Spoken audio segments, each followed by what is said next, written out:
Hi everybody, Skip the End here, and welcome to a video that I haven't done for quite a while, to be honest, and that's a pickups video, or I guess in this case it'd be a collection update. It's Thursday, the 30th of April, 2015, and yeah, I am sorry if I haven't done one of these for a while. It's a combination of work, the collect like like PS3 and PS2 like collection updates. Just an updates on my collections. Other videos like my sort of top tens that I'm doing at the moment, and also stuff for the Evening Gamers channel. It's sort of a channel I do with my friends. So I haven't had the time to really do one of these, but I've amassed. I feel like I've amassed enough stuff to warrant doing a video. So let's get started. One of the first things I've got for you is I finally ended up buying a GameCube. Now I've had a Nintendo Wii for a very long time, and it was one of the launch ones, so I was able to use it as a GameCube as well as a Wii. However, I always wanted like the actual console itself, and I saw it on eBay, and it was an auction. I got it for about £28 in total. So yeah, pretty happy with that. Everything's complete. You know, it even came with I think it was 007 Nightfall, and it was like a greatest hits version. But I didn't really buy it for that. I just bought it for the console. And I ended up trading that in. But anyway, it works. It works really well. And yeah, I like it. I felt the smaller discs were kind of odd, you know, especially with the lack of memory space that they can use. But other than that, I think it's a pretty nifty console. It's got like a handle at the top there you can sort of carry it around with. It's got like 4 controller ports as well for multiplayer. So yeah, overall I thought it was a good console. It's just at that time I was heavily into PS2, so like stuff like this kind of took a back seat, I'm afraid. So but yeah, I'm sort of looking to get through as many GameCube games as I possibly can in the future. So yeah, very happy with that. Oh, and when I bought this, I was thinking, oh, I'm going to have to get a new memory card because I use this one, and it's a 64 megabyte memory card that you can sort of plug into your Wii. As I said, I got the original launch Wii's, which has all like the GameCube ports, like controller ports and memory card ports, and I wasn't sure if this is going to work, so I put it inside the GameCube, and yeah, it did actually work. So sort of saves me a little bit of money, sort of getting a new memory card. So yeah. Okay, next up we have Professor Layton and the Curious Village for the Nintendo DS. Now I've been playing a lot of Phoenix Wright versus Professor Layton, or Professor Layton versus Phoenix Wright. So I'm more of a Phoenix Wright guy, so I have to give him top billing. But yeah, playing it kind of got me more curious into trying to get into this series as best I can. I think this is the first one. I don't know. It might be the first or second one. I'm not sure. But yeah, it looks kind of interesting. This was the most recent purchase I bought for like £3 in a charity shop. So yeah, it's complete as well. There we go. So yeah, hopefully this will entice me to get more into this series. So yeah. Next up on the PS3, we have Driver San Francisco, a fantastic driving game. It's not a racing game. It's an open world driving game. The main mechanic is that you can like warp into other cars, and it has like several different game modes, like the classic races, like destruction events, checkpoint events, stuff like that. And you have the ability to go from one car to another, because the story is like a Detective Tanner sort of got involved in a car accident and is like in a coma, but for some reason is able to like warp into different vehicles and such. You don't know if this is like a dream or if this is actually happening. So, but yeah, you sort of find out as you play through the game, and it's definitely one of the most underrated games of the last generation. It's absolutely superb. Next up, we have Sonic Generations. A pretty Now Sonic's had a little bit of a bad rep over the last 10 years or so. But this is one of the few games like Sonic Colors on the Wii that is actually quite good. And yeah, you play as both the classic Sonic and modern Sonic, and you're sort of the sort of two worlds are sort of colliding with each other, and you get the sort of best of both worlds, where you can sort of play the sort of classic 2D Sonic style levels, and the sort of more modern ones like you see in like Sonic Adventure and stuff like that. So yeah, it's an interesting experiment, and yeah, it seems pretty good. The only issue with these two games, and if you're familiar with my channel, you'll sort of understand why, is I bought these online, and unfortunately they're not the original discs, as you can see. So I'm hoping to get that sorted at some point. I'm very sort of finicky, like about platinums or greatest hits or anything like that. So, but I'll eventually find a black label disc, at some point. So, yeah, the only exception was when I bought Heavy Rain, and I got the Move edition, and because I had like the original case where I got the Move edition a disc, and but the good thing about that is that it had the Taxidermist DLC on there on the disc for free.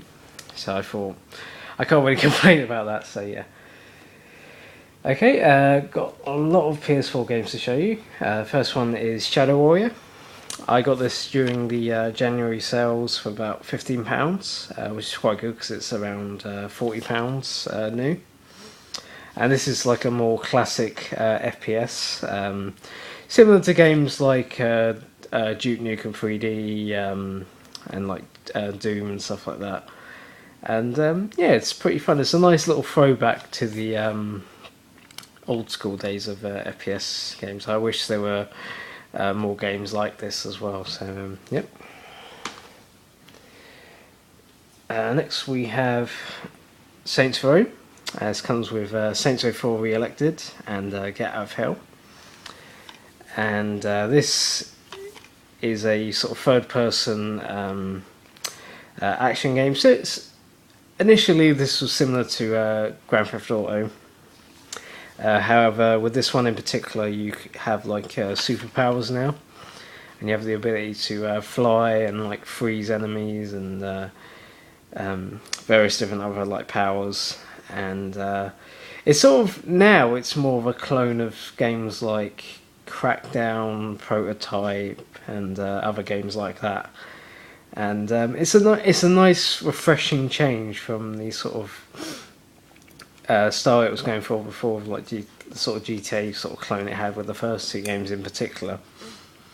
And it still maintains its like very sort of humorous, almost quite childish sense of humour. And it has all the DLCs that were released on the like 360 and PS3, plus a downloadable code for Get Out of Hell. So yeah, overall it's a pretty good package. So okay, next up we have Resident Evil Revelations 2. This is the disc edition of that. Initially, this was an episodic game. Every sort of week or so, there was like 4 episodes, and they were all each pretty long, about like 2 hours or so. And yeah, you play as Claire Redfield and Moira Burton, the one of the daughters, one of Barry's daughters. And you play as Barry Burton himself, finally back. Yes, yes. And you also play as Natalia, this girl who's like lost on this island. And yeah, there's a lot of twists and turns. There's moments where you'll revisit places with some characters that other characters have already been to, and it's sort of changed slightly. And yeah, there's a lot of nice little touches with that. There's also a couple of bonus episodes, which are very long, about half hour each or so. And there's also the raid mode that's come back. And yeah, it's a pretty good game. I would say it's improved a lot over the first game, mainly because of there are actually checkpoints in this game. If you die, you don't have to start the episode all over again, like the first game. And the dodging mechanic actually works properly this time, rather than just being completely random. And but yeah, other than that, it's pretty much like the first game. But there was nothing other than that. There was nothing wrong with the first game. So yeah, if you want more of the same, then yeah, definitely give this a go. Next up, we have The Wolf Among Us. Now, this was released last year. It was sort of a Telltale Games sort of side project in between Walking Dead Season 1 and 2. And for me, it's probably my favourite series that they've done.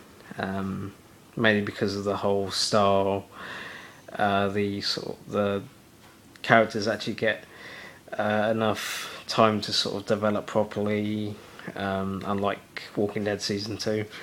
And the ending was, it left you wanting more, and I hope that there is a second series for this. And yeah, if you're into like point and click adventures like The Walking Dead, like or even older style games like Grim Fandango or Monkey Island, then yeah, give this a go, because it's definitely in that like caliber of point and click adventure games. Next, we have a unique title that I've not really experienced before, and I'm kind of happy that I've got into it now. And that's MLB 15 The Show. And this is my first import game, because this is a American copy. And I bought this off of GameSeek, which is one of the sort of newer online gaming retailers, for about £35 or so. So yeah, I was pretty happy with that price, especially for an import game. The import charges and all that. And yeah, it's a pretty good game. It's like when I first played Tiger Woods, like 2003, when they first implemented the whole like analog stick swinging mechanics, and you can also do that in this game, but you can use the face buttons to swing as well if you want. And yeah, I like it. I've not played every single mode. I've been sort of playing Road to the Show, where you create your own character and sort of work your way up the ladder from AAA, AA, and like the big leagues itself. And yeah, I'm having a lot of fun with it. It's very frustrating at times, especially for someone like me who hasn't played this series or like baseball games in general that much. So yeah, expect to be frustrated if you're very sort of new to this type of game. But after a while, I've sort of gotten better. I've sort of learned the mechanics a little bit more, and currently in like the big leagues right now. What is it, like the Baltimore Orioles, I believe they're called. And yeah, yeah, I'm having fun with it. So yeah, I look forward to playing even more of it at some point. Next up, we have Bloodborne. For me, the first genuine reason to own a PS4, because for me this is the first genuinely amazing exclusive. I guess in general, really, because if you compare PS4 and Xbox One exclusives, nothing comes close to this on either platform, really. It's very similar. It's from Software, who are obviously famous for the Soul series, and however, this one is very different. You don't have like any shield or anything like that. When you get hit, you have the opportunity to attack that enemy again in order to gain some of your health back. It really does encourage aggressive play, and for whatever reason, it really suits my style of play for some reason. And while I've not been like the biggest Souls fan, I did grow to like Dark Souls 1 after a while. But with this one, it took a couple of levels, a couple of stages for me to sort of grow to like it. But once I did, I just continuously played this for weeks and weeks and weeks, and learning more and more about the game and all like the weapons and the different techniques you can use, and just a fantastic game. Some of the bosses, some of the best in the Soul series in general. And yeah, if you have not got this game and want to give it a try, then I highly recommend it. It's going to take a lot to top this game this year. And with owning that game, of course, I had to go and get Dark Souls 2, Scholar of the First Sin. This comes with the main game, with a couple of tweaks, and also all the released DLCs for Dark Souls 2. Unfortunately, I haven't played as much as this as Bloodborne, because I want to be in the right mindset in order to play this. However, it has been made a lot tougher than the original game that was released in early 2014. So, yeah, it's a lot more challenging, but as with Bloodborne, I kind of like a challenge. So, once I'm in the right frame of mind to play this, then yeah, I will do. And finally, for the PS2, we have The Suffering Ties That Bind. This is the sequel to The Suffering, which is one of the best games that I played recently. With this one, I've played it for like an hour or so, and I would say that visually the game looks a lot better. However, the story isn't quite gripping me in the same way that the first one is so far. Now, bear in mind this is early days, so it could get better over time. But at the moment, I'm definitely preferring the original, mainly because you start with nothing basically, and you have to sort of work your way up to gain more weapons. With this one, you pretty much have a lot of weapons straight away, and are able to like combat anything that's in your way. And it kind of removes the fear factor that the original game had. So yeah, I'm not sure. I will play this to the end and like give my own sort of verdict later on. But for now, it's okay. Okay, and that's it for my collection update. Hope you enjoyed it. Sorry, it's been quite a while, but again, like, if I have enough stuff here to show you, then I'll happily make a video about it. But until then, this is Skip the End signing off, and you have a good day, everyone. Take care. Bye bye.